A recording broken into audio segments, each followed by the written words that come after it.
Bahawa Perdana Menteri sekarang ni tidak mempunyai asas atau dokongan atau base politik yang kuat. Dia daripada Parti Bersatu. Parti Bersatu dulu masuk pilihan raya lebih 50 kursi. Menangnya 13 saja. Kemudian ada perbalahan antara Tan Sri Mahyudin dengan Perdana Menteri dulu, Tun Mahathir. Pecah dalam Bersatu. 6-7 orang bersama Bersatu, Tun Mahathir dengan pejuangnya lah. Jadi yang Bersatu yang ada mendukung Tan Sri Mahyudin, datang ada yang daripada ahli parlimen UMNO yang melompat. Beberapa orang, 6-7 orang itu, menjadikan jumlah ini. Kemudian daripada PKR mengkhianati apa kan. Jadi Perdana Menteri ini untuk menghadapi pilihan raya akan datang, dia bukan daripada mewakili satu base politik yang kuat. Telah diberitahu oleh UMNO khususnya, kerjasama ini hanya sampai parlimen tamatlah. Hanya kerjasama ahli parlimen. Tapi bila pilihan raya dah lain pula cerita. Dan sekarang nampak perebutan untuk jawatan, hendakkan jawatan-jawatan timbalan Perdana Menteri dan sebagainya. Dan satu perkara lagi, bahawa tiga parti ini, UMNO, Bersatu dan PAS, mereka akan, kalau dalam pilihan raya, mereka terpaksa susun agih-agih kursi sebab mereka bertanding di kawasan yang sama, kawasan Melayu. Manakala Pakatan Harapan, kawasan Melayu pun ada, kawasan campuran pun ada, kawasan majoriti Cina pun ada. Dan saya percaya bahawa jika PH dapat mengekalkan sokongan Melayu dan tingkatkan sokongan Melayu itu, manakala mempertahankan sokongan bukan Melayu, Cina, India itu dapat dinaikkan lagi, peluang untuk PH dalam pilihan raya akan datang masih ada. Saya rasa cerah.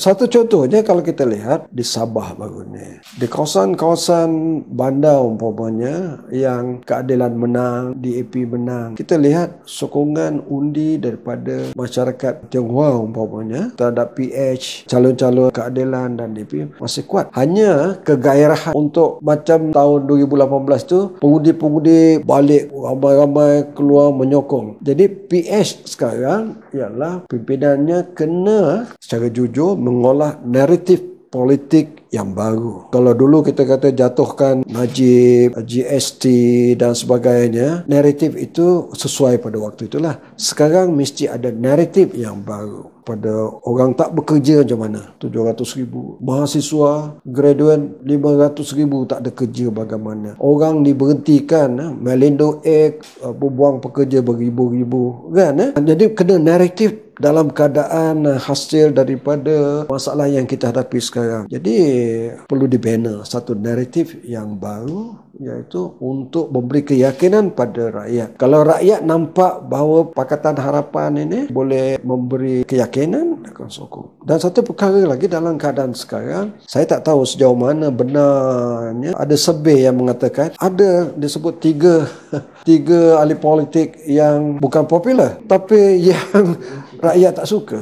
Kalau bahasa yang dibenci, ada nombor 1 dari Gombak, nombor 2 dari Paguh, nombor 3 daripada Langkawi. Kalau ini betul ke yang Gombak dengan Langkawi itu dia bukan Perdana Menteri, tapi yang Paguh tu macam mana boleh? Bagi prihatin sana, prihatin sini bukan, tapi bukan popular, tapi sebaliknya gitu. Terlalu awal daripada dalam gelombang pertama dia ingat dah claim kredit. Rupanya datang gelombang kedua dan datang gelombang ketiga. Sekarang dah lebih 200 orang meninggal. Joe Biden di Amerika dia cakap Trump tak boleh jadi presiden kerana beratus ribu rakyat Amerika mati. Dia COVID lah, penduduk dia ramai. Orang yang menyebabkan kematian tak boleh jadi presiden. Saya gunakan analogi yang sama. Pemimpin yang gagal dalam menangani pandemik ini kerana langkah-langkah mempertahankan politik dia, mempertahankan kuasa, ada kelonggaran, ada kecuaian di dalam mengelolakan pandemik ini. Sekarang lebih 200 orang telah mati dan rakyat dah mula hilang keyakinan tu.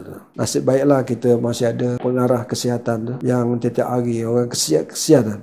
Tengok dia rakyat kadang-kadang ikut SOP itu bukan kerana ahli politik kerajaan dia, kerana kesian kan pengarah kesihatan itu, penghormatan kerajaan ini gagal. Kalau dia nak menghadapi pilihan raya, dia nak bawa kredit berjaya menangani COVID, dia gagal. Jadi, satu, tak cukup majoriti, legitimasinya dipersoalkan, tak dapat keyakinan daripada Yang di-Pertuan Agong untuk mengisytiharkan darurat. Dalam COVID pun gagal. Jadi, kalau menghadapi pilihan raya ini, Kerajaan Perikatan Nasional sekarang dipimpin oleh Tan Sri Muhyiddin menghadapi masalah. Di pihak kalau menghadapi pilihan raya, di peringkat Perikatan Nasional, Muafakat Nasional, BN ini, siapa yang boleh memimpin? Siapa akan jadi Perdana Menteri? Calon Perdana Menteri dia. Tapi kalau di Pakatan Harapan, kita masih ada Presiden. Ketua Pembangkang kita yang ada sekarang, boleh kita ketengahkan.